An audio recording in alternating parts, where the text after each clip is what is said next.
Hi, I'm Paul Comfort, and on this episode of Transit Unplugged, I'm joined by a man who has done just about everything in city government and keeps coming back for more. After a 26-year career with the Louisville Metro Police Department, rising all the way to deputy chief, Ozzy Gibson retired in 2016.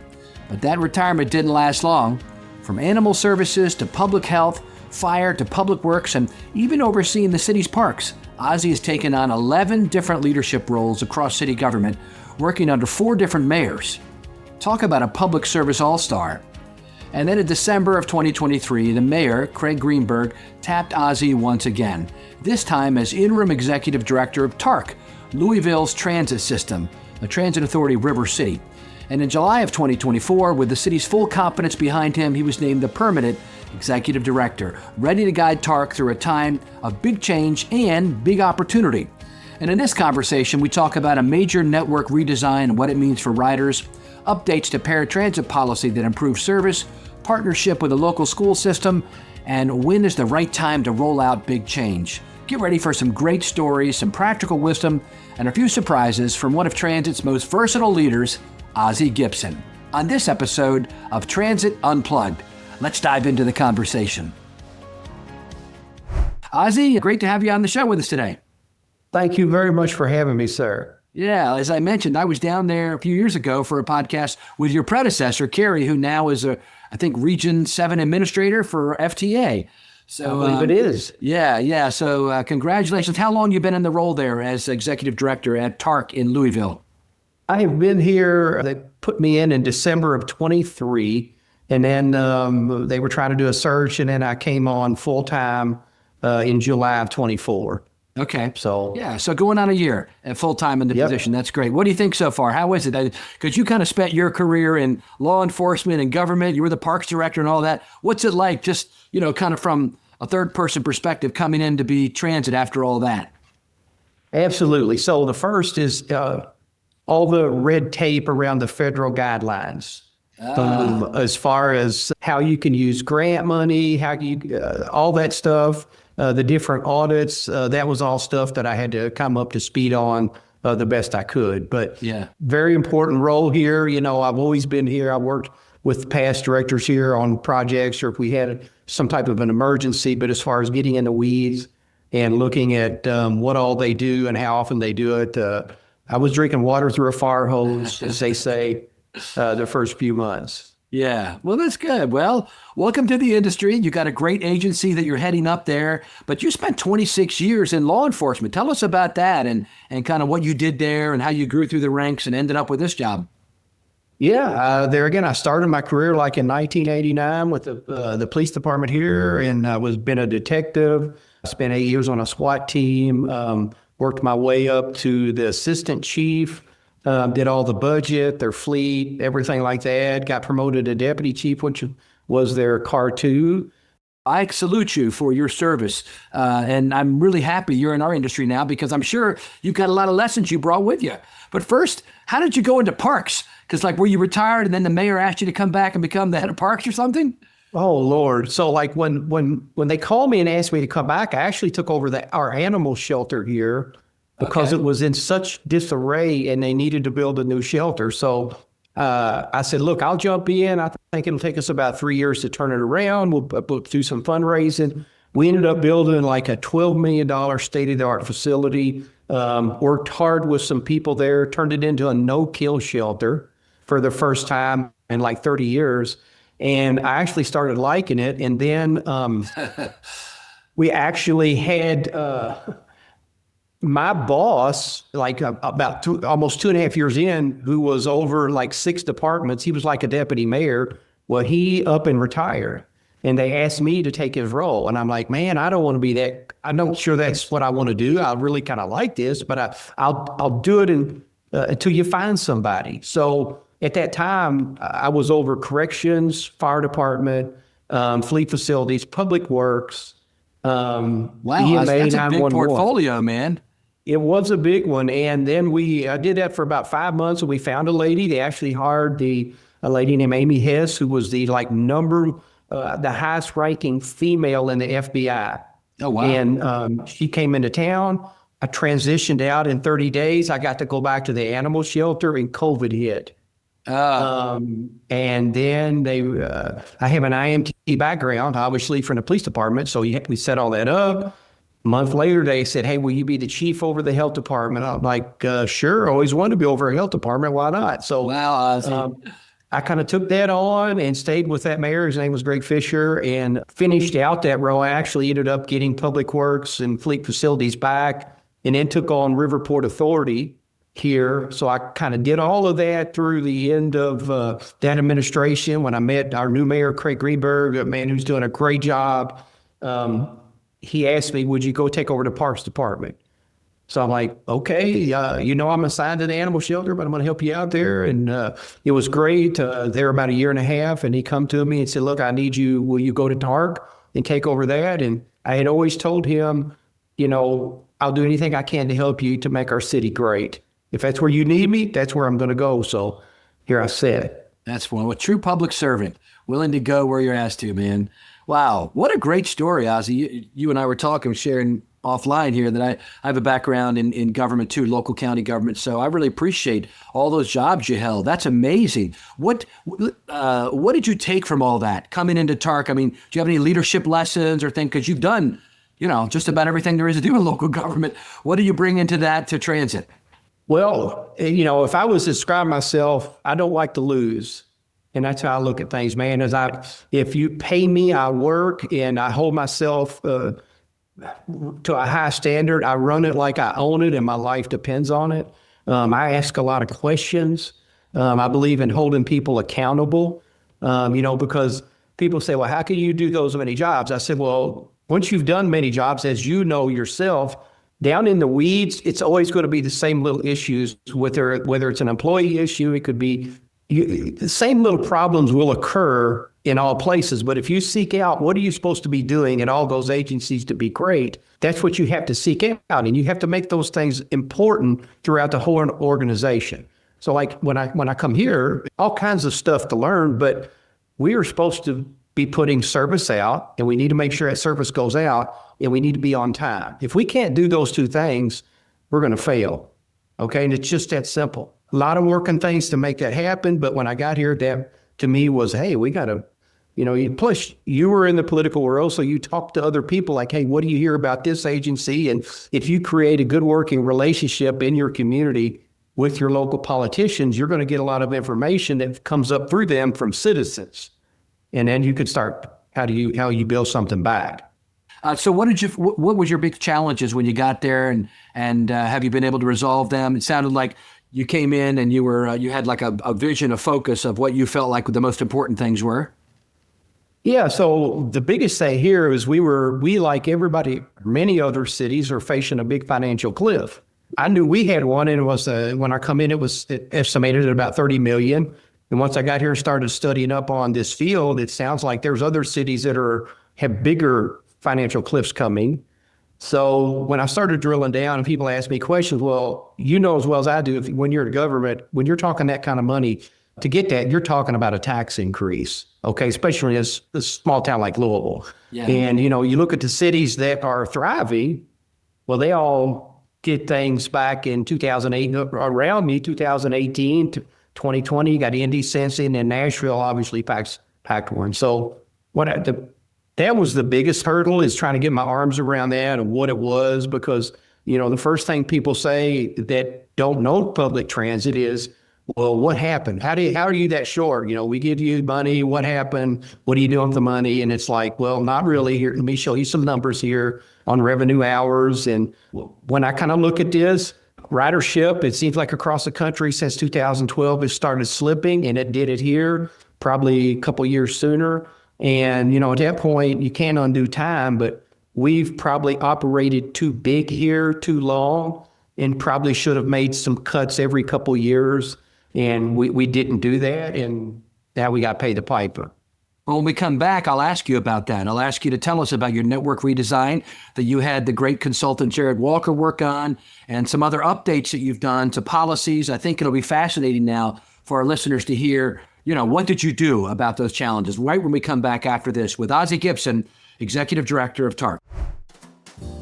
Hi, I'm Julie Gates, executive producer at Transit Unplugged. Thank you so much for listening. You may have noticed Transit Unplugged has a brand new logo and a refreshed look. After nearly a decade of telling Transit's greatest stories, we've made a number of upgrades to keep pace with the industry that's changing faster than ever. Whether you listen to Transit Unplugged podcast for executive conversations, watch Transit Unplugged TV for food, travel, and transit adventures, or get your headlines with the Transit Unplugged News Minute, we're committed to telling Transit's story in bigger and better ways. Stay tuned. There's even more coming later this year. Thanks for being on this journey with us, and thanks for listening to Transit Unplugged. We're back with Ozzy Gibson, who is the executive director of the Transit Authority of River City. So you guys are on a river, right, Ozzy? We are on a river. What river is that? That's the Ohio River. The Ohio River, that's right. Yeah, I've been there. Actually, when I was there last time, I was there for a conference of some type, and I missed it. We were going to go to where the Kentucky Derby is held and have like a reception there or something, and I had to leave. I was so bummed out about it. But that's the big thing out there, right? You just had it. I mean, when we're recording this, you just had it a couple weeks ago. We did. Awesome. I can tell you this. Unfortunately, I was a policeman for 26 years, and I got to work 26 of straight derbies. Man. How many people come to town? How many people come to town for the Kentucky Derby? Do you know? Oh, Lord. They average anywhere from 140,000 up to 175,000. Wow. So, it's a big deal for Louisville. You know, this was the 151st Kentucky Derby. So it's 151 years old. And, you know, when you look across our country at other big events, there's just very few that's been going on that long. That's right. Yeah, part of the Triple Crown. For those people who watch it here in Baltimore, we've got a piece of that action with Pimlico. And then where's the other one? Up in New York, right? Yeah, Belmont. Belmont, that's right. Yeah, the Triple Crown. Last time we had one of those, been a while, a winner. But I'm assuming, obviously, in law enforcement you were involved. But does transit get involved too? Do you guys add extra service and things for those big events? We actually do not. They contract out a lot of that around the track because they've moved people to the football stadium is where people gather, and then because that's only like maybe about a half a mile or a mile from the track. So it disrupts our service because they block all the streets around the track. So we have to make a lot of adjustments, do a lot of community outreach to let people know. But most people that live here use public transit. They know exactly what's going to happen when the Kentucky Derby's going. So let's talk about, you had mentioned right before the break that you really analyzed your service and realized that ridership was maybe less than what the service was out there doing. And I know I've heard people in the past, say, well, what do you got these buses running half empty for and things like that. And so you're constantly working on efficiency of the routes. Tell us what you've done to redesign your network, because a lot of cities have done this.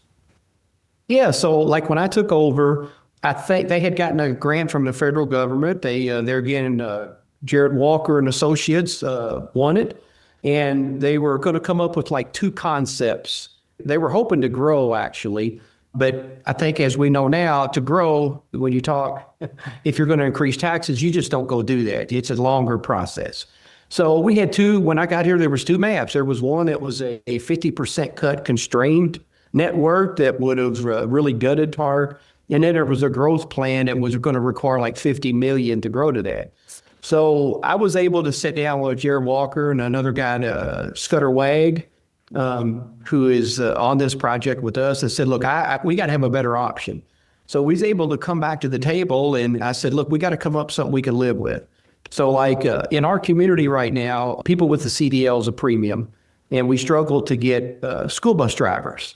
So at the same time, our school district, this is over a year ago, because there again, if I do a constrained cut and I got a $30 million budget, that was layoffs. Well, nobody wants to lay nobody off. You lose a CDL driver, and nobody wants to do that. So that's right. Yeah. We was able to partner with the schools, and we actually, I reduced some service to free up drivers to buy me time in the budget, which was like saving $8 to $10 million. And we leased our bus drivers to the school system, so they didn't have enough bus drivers, and they were going to tell kids, hey, we can't get you to these magnet schools.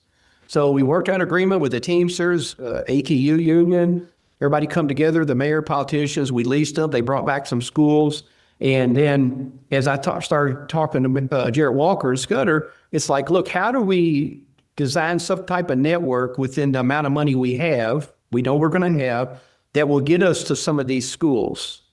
Because it seems like across the country, a lot of public transportation, they intertwine with the school systems. And I don't think we have done a very good job of that here in Louisville over the last 20 years. So he come back with a good plan that we can implement. It's probably, hopefully next August of 26, that is better than for our riders that we're on now, and get us to those magnet schools. And we took it a step further, that we could go to all of our high schools here in Jefferson County. So appreciate their work. We made that happen, and looking forward to finishing that project up. That's great. Louisville has around 625,000 people, I think, in the city proper. Of course, you serve even a larger area, right? You go some into the suburbs there. Tell us about the size and scope of your system. Yeah, so like right now, when I took over, we were operating on about 600,000 revenue hours, okay, on a $114 million budget. So like when I compare us to like just Indianapolis, they were doing 590,000 revenue hours with a $146 million budget. So we were getting a bang for our buck, but we're going in a hole. So we've reduced now down to about 400,000 service hours, and I still have the same ridership. Wow. For boardings per month. So that tells me, going back to what I said earlier, that we should have probably cut many, many years ago and redesigned our network. And so as long as we keep our boardings up, and we do anywhere from 475,000 to 530 boardings a month. In 2012, as I mentioned, they were doing 1 million. And then COVID hit, obviously, and just tore it apart across the country. Yes. Interesting. And how are you doing your like 2019 ridership just before the pandemic to now? Do you know what percentage you're at? A lot of them are like 70, 75%. Yeah, I don't think we've got that back yet. I think we haven't, it hasn't come back as bad like that, but it is what it is. Yeah, that's interesting. You got anything new you're doing? Any new services, or you doing something on Paratransit, right? You got some new policies there? Yeah, because I started looking at that. One thing I brought from the police department was, they do, you probably heard of Louis Stat, ComStat, where they compare the numbers nationally. You get to say, I was big into that. So there again, I compare us to other places. And what I learned is obviously this, the federal guidelines are the 3/4 mile, that you don't have to go off of that or out of it. A lot of guidelines around that. When I started looking, I think we've been very gracious, and we've never done that whenever we made service changes. And like right now, we're doing 31,000 trips a month. And I compare us to Cincy and Indy, and they're doing about 14 or 15. So we are working with them to get their policies. I'm going to be bringing in a lady in our community that is an attorney, and she is disabled. And she's going to help us look at all the other cities to see what should we be incorporating, because there again, I'm spending, I think, approximately $20 million a year, and it's growing at about 8%. And I told you what our budget was 114, and realistically, after we do this route changes and we bring it all in to where we're operating in the green, I call it, we're going to be about $102 million TARC. So when you look at $20 million out of our budget, obviously that's 20%. So what happens here every time, if we don't have money, we can't keep cutting the fixed routes, or we're not going to have nothing left. Yeah. So you're going to look at all that, and you brought in a community advisor to help you do so. Yep, brought her in as that she'd be on contract, and that way it's everybody. I look, I've tried working with our disability community. Is I just want to be upfront and honest, and just and my goal here is that if 31,000 is the number, then Louisville, Kentucky needs to learn to budget for that. Yeah. And do you contract that work out, or do you operate it in-house, your paratransit? We do contract that out through MV.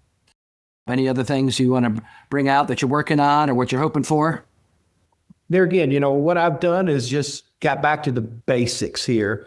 And I explained it real simple. Everybody that gets paid by TARC needs to be contributing to our on-time performance and making sure work gets out every day. I think when I took over, we were trending in 24 at 67% on time, and we've got to increase that to 77. Our work not going out of pieces of routes or whatever was trending at 5%. And I told them, I said, look, Indy and them, they're all at 0.20, 0.40. I said, that's taboo. You can't. You say you're going to put a route out, you got to do that. Your community has to respect you and want to ride, and you'll never get riders back if you can't be where you're supposed to be. So we've cut that down to about 1.45 now, and we're going to continue that. And everybody's engaged now and understanding that, hey, we have to do this. And I'm very proud of that so far. And if we can get these routes redesigned next year, that Jared Walker is saying it's going to be a better service. When I look at our maps, I call it spaghetti because we've got a lot of routes out there that make no sense. And that's when you hear that from people like, I see buses all over the place empty. Well, do understand, though, that we do exchange out on the street, and empty bus goes out, takes over, and a lot of people don't understand. But no, that's a really good point. A lot of those routes, Ozzy, that I've seen, like in Baltimore, they were adjusted over the years through individual requests. Can you bring a bus stop over here? Can you bring one over there? And eventually it looks like spaghetti. It's not a straight line. So you got to go through every now and then to straighten things out, don't you? 100%. When I asked him when I met Scudder Wag, Jared Walker, I said, you guys have been here 1 month. Tell me what you see. I said, because I see empty buses. He goes, Ozzy, I'm going to tell you what I see every time we do a project. There's going to be 10 to 12% of your routes that make no sense, and they're called political routes. That's right. And they've been added over the last 20 years that make no sense, and now we're going to clean all that up. Yeah, and then my encouragement to you would be to consider standards so you don't make adjustments in the future unless they meet certain criteria, and that way it doesn't end up being, messed up in 5 or 10 years from now after you leave. Absolutely. Yeah, that's good, man. Well, Ozzy, man, this is great getting to know you. My friend, I think you're the right man for the right time and the right place to help things at TARC really even get better and straighten things out. And that's wonderful. You got good stuff going on, brother. All right. Thank you, sir, very much. Anytime. Thank you for listening to this week's episode of the Transit Unplugged podcast. We're so glad you're here. My name is Julie Gates. I'm the executive producer of the show. And our goal is to create programs that promote the great things going on in the transit industry by providing you with behind-the-scenes access with industry executive leadership so we can work together to find innovative industry solutions. We would love to have you be a part of the Transit Unplugged community by having you sign up for our newsletter. Head to the show notes to find the link. Thanks for listening to Transit Unplugged with Paul Comfort, our favorite transit evangelist, and we'll catch you next week. Thanks for tuning in.